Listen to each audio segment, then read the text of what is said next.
బ్రతుకున్నప్పుడు తిండి పెట్టలేకపోయాను, చనిపోయాక అంత్యక్రియలు చేయలేకపోతున్నాను.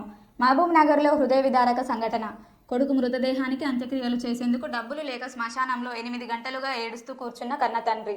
మహబూబ్ నగర్ జిల్లా కేంద్రంలోని ప్రేమ్ నగర్ ప్రాంతంలో పత్తి మిల్లులో పనిచేస్తూ భార్య, 2 కుమారులను పోషిస్తూ జీవనం సాగించిన బాలరాజ్ అనే వ్యక్తి ఇటీవల పత్తి మిల్లు మూతపడి ఉపాధి కోల్పోవడంతో భర్త దివ్యాంగుడైన పెద్ద కుమారుడిని వదిలేసి చిన్న కుమారుడితో పుట్టింటికి వెళ్లిపోయిన భార్య బాలరాజ్ స్థానికంగా హోటల్లో పనిచేస్తూ పెద్ద కుమారుడిని పోషిస్తున్న క్రమంలో తీవ్ర అనారోగ్యంతో మృతి చెందిన పెద్ద కుమారుడు హరీష్. కొడుకు అంత్యక్రియలు చేసేందుకు డబ్బులు లేక శ్మశానంలో మృతదేహాన్ని పెట్టుకుని 8 గంటల పాటు ఏడుస్తూ కూర్చున్న బాలరాజ్. బ్రతుకున్నప్పుడు తిండి పెట్టలేకపోయాను, చనిపోయాక అంత్యక్రియలు చేయలేకపోతున్నాను అంటూ కన్నీరు పెట్టుకున్న తండ్రి బాలరాజ్.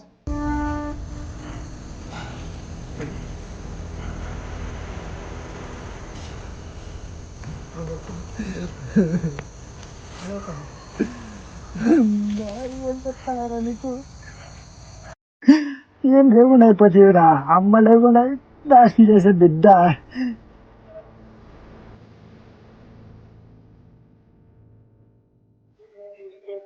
ఉండలేదు, ఏం బాధపడకుండా ప్రశాంతంగా ఉండదు.